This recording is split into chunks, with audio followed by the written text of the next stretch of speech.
Pati Jinich. I am mom to 3 growing boys. I'm cookbook author and chef and host of Pati's Mexican Table. And I'm going to make one of my favorite things for breakfast, French toast rolls. And I'm gonna show you how I make them. I'm gonna pour in here a half a cup of milk.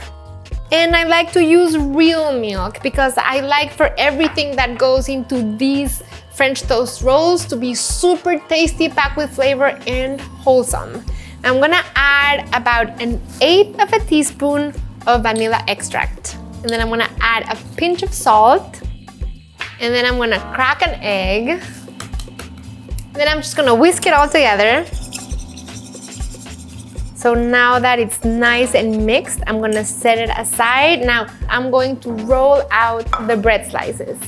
So you can use either white bread or whole wheat bread, any bread that you like, but I like to use bread that is very soft.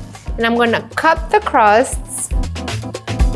I love showcasing all that Mexicans and Latinos bring to the table and how cultures come together, but I also love creating new things.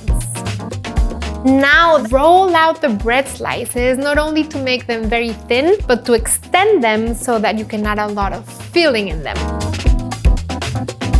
Now you can play.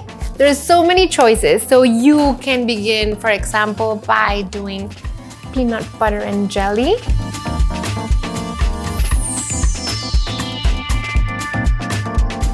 And then you just roll these as tight as you can. And I'm gonna add one of my favorite ingredients ever, which is Cajeta, Mexico's version of dulce de leche.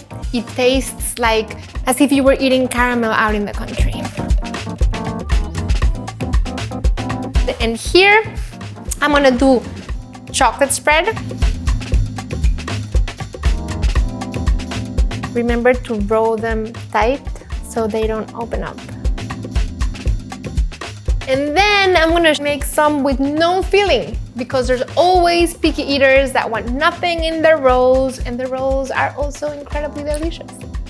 These are so easy for back to school because you can whip them up so fast, and your kids will help you because it's fun to roll out the bread. So I'm gonna add about 1/2 tablespoon of butter into this pan that I've been preheating over medium heat.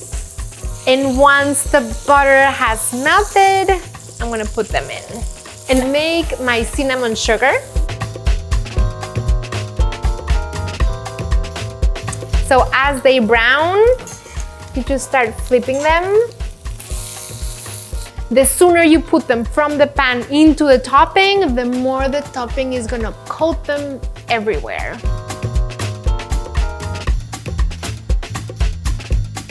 There we go, and then why not? We can sprinkle a little more. I love these so much. On the outside, it's a little bit crusty, but then on the inside, look how soft. They're so good. They're so good. Such a great ending.